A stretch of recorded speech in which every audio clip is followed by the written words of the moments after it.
Hello there. Thank you so much for joining us. This is News Channel Nebraska. My name's Eric McKay. Let's take a look at our top headlines today. Beginning in western Nebraska, where high winds created blizzard-like conditions without the snow. The Red Willow County Sheriff's Office was reporting brownouts west of McCook on Sunday. Widespread wind gusts over 60 miles per hour were reported over the weekend, including a 70-mile-per-hour burst near Alliance. That was blowing up dust that reduced visibility to near zero, with sheriff's officials Sunday urging drivers to stay off the roads for safety's sake.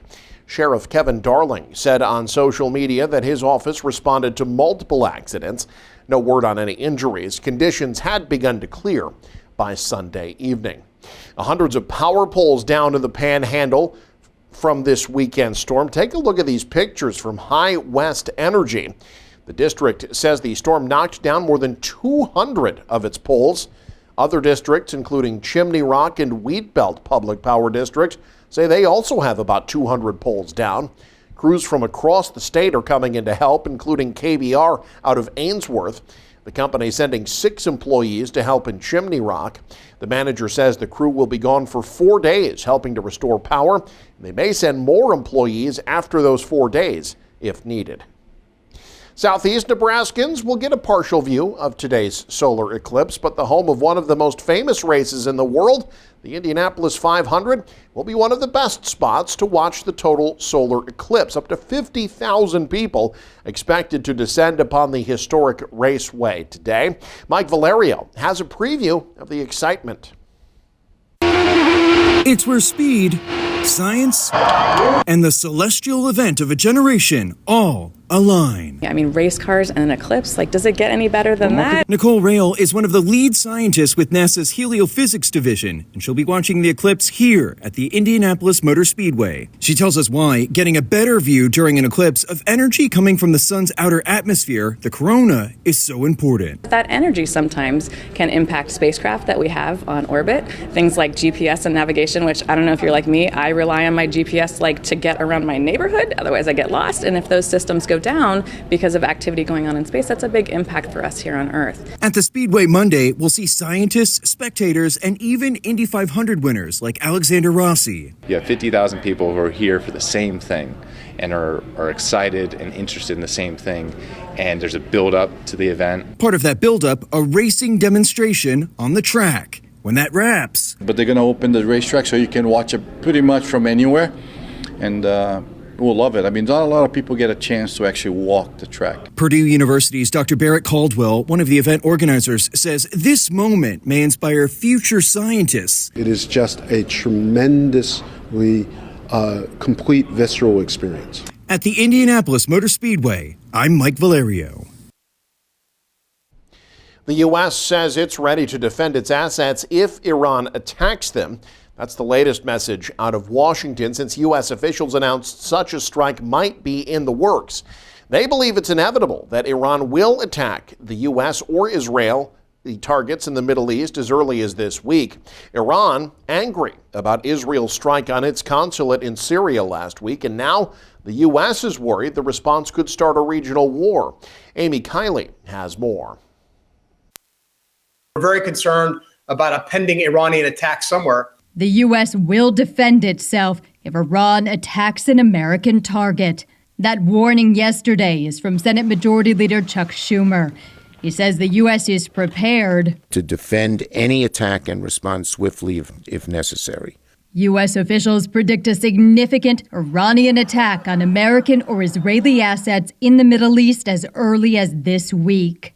I know the president and his team are working hard to prevent escalation. The potential danger from Iran comes after an Israeli strike on its consulate in Syria last week. Now, the Israel Defense Forces say they're preparing to deal with Iran, quote, offensively and defensively. It doesn't make sense to keep on fighting these arms while letting Iran itself get away from it. The Biden administration says if Iran attacks Israel directly, it almost guarantees a regional conflict. Syria and, to the same extent, Lebanon are both launching points for Iranian attacks against Israel. Israel says it's moving into an offensive phase along its border with Lebanon.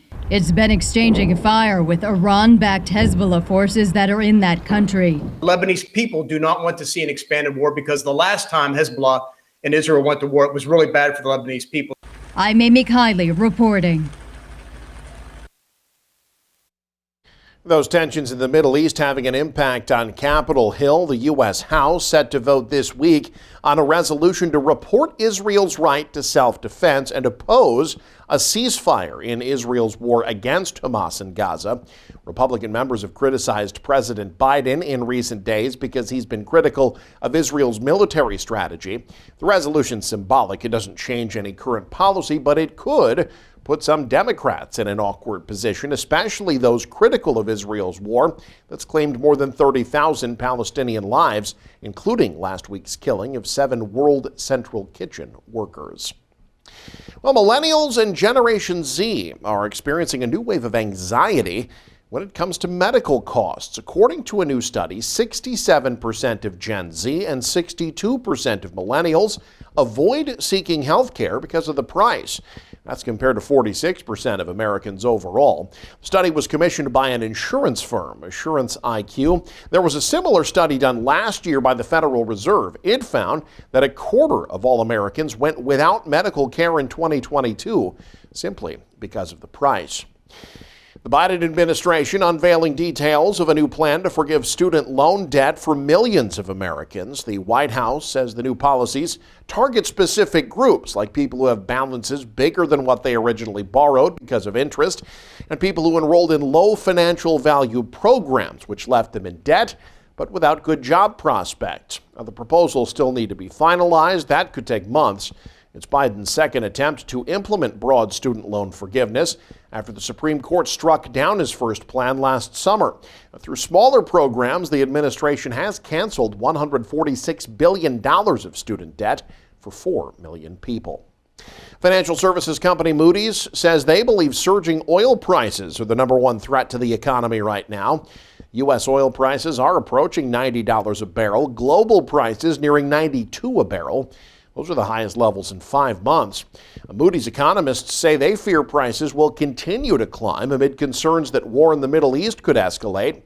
That could have repercussions on November's election. Moody's says if gas prices spike above $4 a gallon for more than 2 or 3 months, it could tip the scales in favor of former President Donald Trump. On Monday, prices at the pump in Nebraska were $3.29 a gallon on average, according to AAA.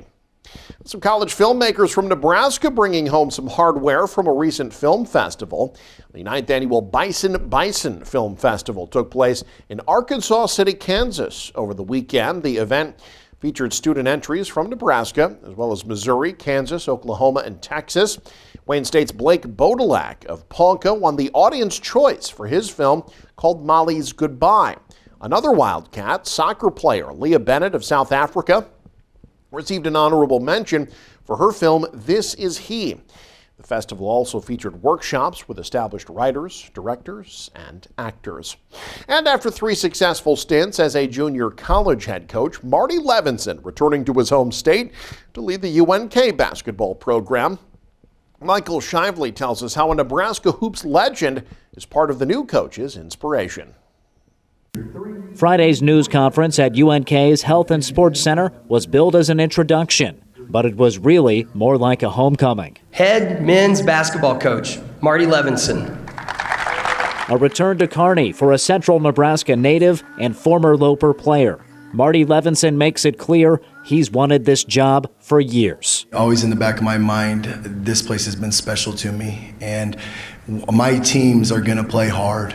And they're going to play together. Now he'll get to prove that on the court where his team once produced an epic regional final win. And I just remember running right over here, and all of us are just jumping for joy, and I don't think there's an open seat in the house. The memories have stayed with him for 20 years. So have the lessons from his former coach, Tom Kropp, who was in the front row Friday morning. Those things have always stuck with me, and I have so much of Coach Kropp in me, and he helped me grow to be a good man. I saw an awfully lot of myself in Marty, so it doesn't surprise me. We're both pretty similar people. As much as the event was a look back, Loper leaders have their eyes fixed ahead following consecutive 5-win seasons.